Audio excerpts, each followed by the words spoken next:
And dead last, number 15, we have Reva versus Vader. It was one of my favorite scenes of the show, but the duel itself wasn't very good because Vader literally just destroyed her. Bro did not even pull out his own lightsaber because he knew he didn't have to. I ranked it this low because it really wasn't a duel, but really just Vader toying with her. I'm also just going to ignore the fact that Reva survived. But how? At number 14, we have Rey versus Kylo in The Rise of Skywalker. I'm gonna start this off with that fight had hella good special effects. The special effects were beautiful, but we're talking about the duel here, not the special effects. And I think I've seen better choreographed fights on YouTube. It felt so sloppy and so slow. It was like two toddlers going at each other with a lightsaber. I might have had a better fight in my backyard with my friends than this. It was pretty much a game of who could hit the other guy's lightsaber the hardest. It just wasn't that good. At number 13, I have put Ben Kenobi versus Darth Vader in the original Star Wars. If you hate me for having this fight so low, hear me out. The fight itself wasn't that exciting. This was mostly due to the limitations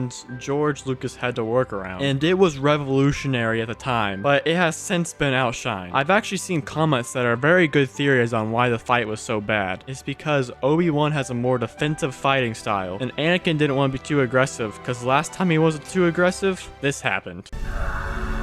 So there actually is pretty good reason for it to be that slow, but still, it just wasn't that fast and exciting to be ranked higher than the other ones. At number 12, we have Kylo versus Rey in The Force Awakens. This fight actually wasn't too bad. We had some really good action against Kylo and Finn and Kylo versus Rey. There's some good choreography in there, but my main problem with it is that Kylo really should have killed both of them with absolute ease. Rey had no prior training, and Finn was not even Force sensitive. And Kylo had training from both Luke Skywalker and Snoke, yet Rey still won. That's one of the reasons I don't like Rey. She always wins even though she hadn't been trained yet. Doesn't make sense. But hey, at the end of the day, they spent a lot of money on the visuals, and the visuals still look great. The fight itself was just mid. At number 11, we had Qui-Gon Jinn versus Darth Maul, their first fight. This fight was short, but very sweet. The choreographing was very good, and this fight is the one that really gets you excited about the one coming next. Also, I liked how it showed that Qui-Gon doesn't want to fight unless he really has to. If he can run, he will run, especially against a Sith. At number 10, we have Obi-Wan versus General Grievous. This fight showed off Obi-Wan's massive balls. Bro jumped straight into a den of battle droids and General Grievous, saying,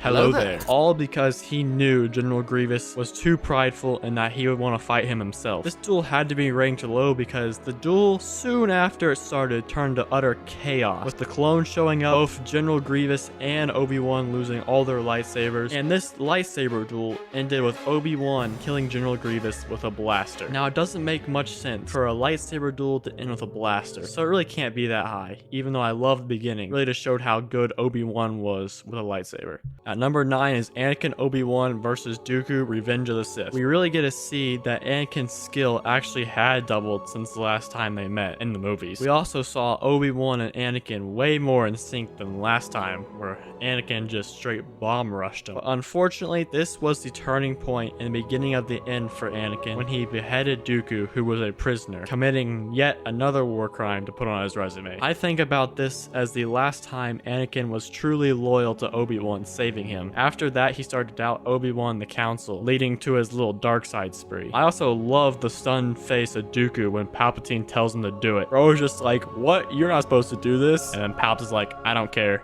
Do it." At number 8, we have Yoda versus Sidious. I always love watching a good Yoda fight. His style is so fun to watch, where he just jumps around them with pure speed and energy. We also get to see that he has great power in the Force. But on the other side, we get to see that Palpatine is even more powerful in the Force, eventually defeating Yoda in the Senate. It was not smart of Yoda to fight Palpatine in his home court. Also, another little detail I love is that Yoda left his lightsaber because he knew he was never going to use it again. After he failed to win that fight, he knew he was going to be in hiding for the rest of his life. At number 7 is Mace Windu versus the Senate. I gotta say, the beginning of this fight was bad. Instead of making Palpatine more powerful, they just made these Jedi so stupid and weak. They literally just stood there without moving and got stabbed. Kit Fisto's the only one that put up a semi-fight, and still, he got slashed within about 3 seconds of the beginning of the fight. After those 3 died, it really picked up. We got to see the 2 best duelers in the galaxy go head to head, which was an absolute dub. And we also saw that Palpatine lost to Mace Windu, and we saw that Palpatine was so vulnerable, but he trusted Anakin to turn to the dark side so much that he left himself there in a very exposed spot. If Anakin didn't make that split-second decision, he would definitely have been dead. But since Windu pretty much made Anakin hate him, Anakin chose the dark side, and Windu died. End of the fight. Bye bye Samuel L. Jackson. At number 6, we have Darth Vader versus Obi-Wan in the Kenobi show. The show may have been bad, but this fight was good. I personally think Vader should have won this fight because Obi-Wan had been on such a long break, but I really wasn't too mad that Obi-Wan won. He really knows all of Anakin's weaknesses, and I did like how Obi-Wan went straight for Vader's breathing thingy because that was his most vulnerable spot. And obviously, if it's Disney Star Wars, the visuals are going to be great. And the visuals were great. And plus, anytime we get to see Darth Vader and Obi-Wan fight, it's cool. So obviously this fight had to be pretty high. At number 5 is Luke versus Vader, Empire Strikes Back. This fight showed how much more superior Vader was compared to Luke at the time. You can tell the whole time Vader never wants to kill Luke, but capture him. And the cinematography is really good. It just felt like a Star Wars duel, which is what I really want out of a Star Wars duel. Is that too much to ask for, Disney? And plus, it also delivers one of the most iconic quotes of Star Wars, which almost everyone gets wrong. Hey, but at least they're trying. At number 4 is Luke versus Vader, Return of the Jedi. First, I always thought it was hilarious that Luke goes straight for the high ground and Vader just goes, "We're not doing this again," and just chunks that lightsaber at him to bring him down. I like to think Obi-Wan taught Luke that one. But besides that, the fight had some really good action and I loved it. It was one of the most emotional Star Wars fights out. Like, we see Luke get mad and just start swinging as hard as he can. Bro put some force into those swings. And it really brings all the films full circle when Anakin overcomes Darth Vader and chunks Palps over the edge to kill him, for him never to return, never to come back. Peace forever that Palpatine is gone. We will never see him again. Oh my gosh, are you serious? At number 3 is the Anakin, Obi-Wan, Yoda versus Dooku on Geonosis. I love that we start this fight with Anakin just being Anakin, totally not listening and doing his own thing, except at this point he is not strong enough to do his own thing and just get wrecked. And then Obi-Wan also proceeds to get wrecked, but thankfully Anakin has recovered from him getting wrecked, so he goes and saves Obi-Wan and has a very cool moment with the two sabers. That is actually one of my favorite clashes in Star Wars. But ultimately after that, Anakin also got wrecked. But this fight really picks up when Yoda comes to the party. I mean, I love the fact that he just hobbles into the fight with a cane and then just turns it up out of nowhere. And man, I always just love watching Yoda fight. It's so fun to watch. He just goes boing, boing, boing, boing. I mean, how annoying would that be to fight? It's so fun to watch. It'd be terrible to fight, but the only reason Yoda loses is because he wanted to save the main characters. I always like to think, what if Yoda let him die? Then the Republic might have actually won the war. But Yoda was just too good of a person. Really is a shame. At number 2 is Duel of the Fates, starring Darth Maul, Qui-Gon Jinn, and Obi-Wan Kenobi. The first thing I gotta talk about is the music. The music is so beautiful. I can't even imagine a fight without the music. I mean, imagine this fight without the